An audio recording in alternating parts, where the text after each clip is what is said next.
الحمدللہ والصلاۃ والسلام علی رسول اللہ وعلی آلہ وصحبہ ومن والہ وبعد۔ محترم ناظرین، سب سے پہلے میں آپ تمام کی خدمت میں نئے اسلامی سال کی پرخلوص مبارکباد پیش کرتا ہوں۔ ہجرت رسول صلی اللہ علیہ وسلم کا واقعہ انسانی تاریخ میں ایک اہم انقلابی واقعہ ہے، جہاں سے غلبہ اسلام کی ایک نئی تاریخ رقم ہوتی ہے۔ اسی لیے امیر المؤمنین حضرت عمر رضی اللہ تعالیٰ عنہ نے کبار صحابہ کے مشورے سے اسلامی تقویم یعنی اسلامی کیلنڈر کے لیے اس اہم واقعے کو بنیاد اور آغاز قرار دیا ہے، اور یہ واقعہ ہوئے تقریباً 1442 سال ہو چکے ہیں۔ یہ اہم واقعہ اپنے جلوہ میں ہمارے لیے کئی ایک اہم پیغامات رکھتا ہے۔ اس کا سب سے پہلا پیغام یہ ہے کہ حالات خواہ کتنے ہی گمبھیر کیوں نہ ہو، کتنے ہی مایوس کن کیوں نہ ہو، ایک مومن کو مایوس نہیں ہونا چاہیے۔ اللہ تعالیٰ انہی مایوسیوں کے درمیان سے امید کی کرن نکالتا ہے۔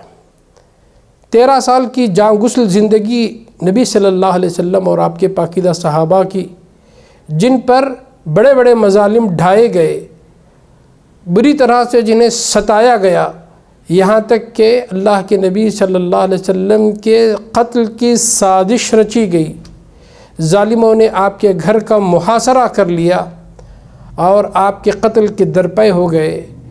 بروقت جبرائیل امین کے ذریعے اللہ تعالیٰ نے آپ کو آگاہ کر دیا، تو لہٰذا یہ دعوت کا مرحلہ آپ کے لیے اقامت دین کے مرحلے میں داخل ہونے کا ذریعہ بن گیا۔ یہ سب سے پہلا پیغام ہے ہجرت کا، کہ حالات خواہ کتنے ہی مایوس کن ہو، ایک مومن کو مایوس نہیں ہونا چاہیے۔ اللہ تعالیٰ انہی مایوسیوں کے حالات میں سے امید کی کرن پیدا کرتا ہے۔ نمبر 2، حالات کی سنگینی اور حالات کی سختی میں انسان کو مؤثر تدابیر اختیار کرنا چاہیے۔ مؤثر تدابیر کے ساتھ ساتھ ٹھوس منصوبہ بندی اور بہترین پلاننگ کرنا چاہیے۔ ہم دیکھتے ہیں کہ اللہ کے نبی صلی اللہ علیہ وسلم نے حضرت ابوبکر کو پہلے سے اشارے دے دیے تھے کہ ہمیں مدینے کی طرف ہجرت کرنا ہے جب اللہ کا حکم ہوگا۔ 3-4 ماہ قبل حضرت ابوبکر صدیق رضی اللہ تعالیٰ نے اونٹنیوں کی تیاری شروع کر دی۔ 2 اونٹنیوں کو کھلا پلا کر انہوں نے بہت ہی مضبوط ان کو بنایا، اور پھر سفر میں اپنے ساتھ رکھا۔ 3 دن تک غار ثور میں آپ نے پناہ لی، اور مدینے کا رخ شمال کی طرف پڑتا ہے۔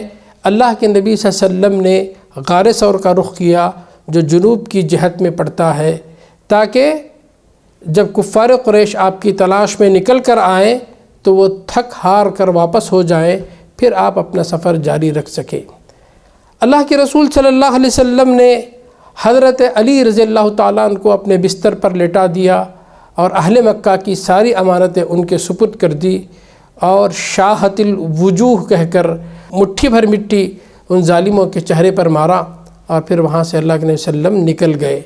غار ثور میں آپ نے اور آپ کے ساتھی حضرت ابوبکر نے پناہ لی، اور پھر حضرت عبداللہ بن ابی بکر کو اللہ کے رسول نے مخبر بنایا، جو دن بھر کفار قریش سے خبریں کلیکٹ کرتے اور اللہ کے رسول صلی اللہ علیہ وسلم کو رات پہنچ کر اطلاع دیتے کہ کیا سازشیں وہاں پر آپ دونوں کے خلاف میں ہو رہی ہیں۔ اور عامر بن فہرہ جو حضرت ابوبکر صدیق رضی اللہ تعالیٰ عنہ کے آزاد کردہ غلام تھے، وہ بکریاں چراتے ہوئے آتے تاکہ اللہ کے رسول صلی اللہ علیہ وسلم اور حضرت ابوبکر اور حضرت عبداللہ بن ابی بکر کے قدم کے نشانات مٹا دیے جائیں، اور پھر وہاں پہنچ کر وہ دودھ دہتے اور ان دونوں کو پلاتے۔ عبداللہ العریقیت نامی ایک شخص کو اللہ کے رسول صلی اللہ علیہ وسلم نے راستہ دکھانے کے لیے، جو راستوں کا ماہر تھا، اس کو اللہ کے رسول صلی اللہ علیہ وسلم نے کرائے پر لیا، اور پھر سمندری راستے سے، بحر احمر کے ساحلی راستے سے اللہ کے رسول صلی اللہ علیہ وسلم نے مدینہ پہنچنے کی آپ نے کوشش فرمائی، اور مدینہ آپ پہنچے۔ حضرت اسماء بنت ابی بکر صدیق رضی اللہ تعالیٰ انہوں نے زیادہ سفر تیار کیا اور اپنے بیلٹ سے، اپنے ناڑے سے انہوں نے اس توشے کو باندھا، اس کے 2 ٹکڑے کیے اور اس کو ایک سے توشہ باندھا اور ایک سے مشکیزہ باندھا، تو اسی لیے ان کو ذات النطاقین کہا جاتا ہے۔ تو آپ دیکھیں کہ کس طرح کی ٹھوس منصوبہ بندی اور مؤثر تدابیر اللہ کے رسول صلی اللہ علیہ وسلم نے اختیار کیا تھا۔ ہجرت کا تیسرا پیغام یہ ہے کہ انسان کو اللہ پر کامل توکل کرنا چاہیے۔ ظالموں نے اللہ کے رسول صلی اللہ علیہ وسلم کے سر پر 100 اونٹ انعام رکھے تو لوگ پھیل گئے۔ دشمن جب غار کے قریب پہنچ گئے، ان کے پیروں کی آہٹ سنائی دینے لگی، تو حضرت ابوبکر صدیق رضی اللہ تعالیٰ عنہ نے اللہ کے رسول صلی اللہ علیہ وسلم سے فرمایا، اے اللہ کے رسول صلی اللہ علیہ وسلم، اگر یہ اپنے پیروں کی طرف دیکھ لیں تو ہم کو پالیں گے۔ اللہ کے رسول صلی اللہ علیہ وسلم نے اطمینان کی سانس لی اور فرمایا، لا تحزن ان اللہ معنا، غم نہ کرو، اللہ تعالیٰ ہمارے ساتھ ہے۔ فانزل اللہ سکینتہ علیہ وایدہ بجنود لم تروہا وجعل کلمۃ الذین کفروا السفلی وکلمۃ اللہ العلیٰ۔ اللہ نے فرمایا کہ اللہ تعالیٰ نے اللہ کے رسول صلی اللہ علیہ وسلم کی زبان سے جو یہ کلمات نکلے، لا تحزن ان اللہ معنا، اس پر آپ پر سکینت نازل فرمائی، ایسے اپنے لشکروں کے ذریعے آپ کی نصرت اور تائید فرمائی جو تم کو دکھائی نہیں دے رہے تھے۔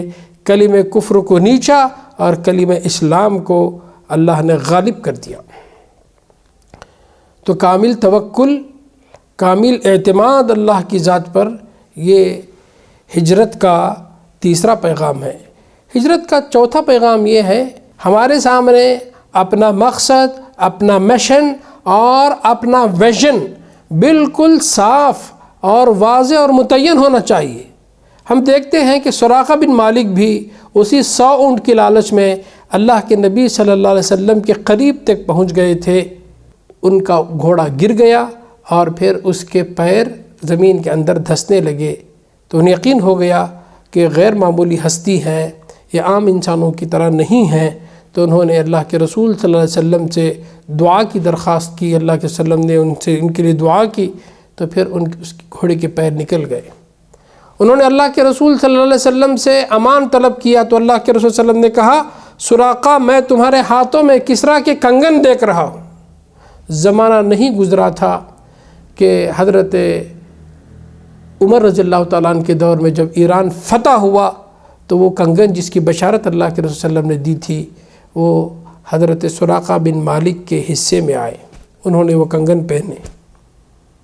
تو یہ ویژن بالکل کلیئر تھا رسول اللہ صلی اللہ علیہ وسلم کا۔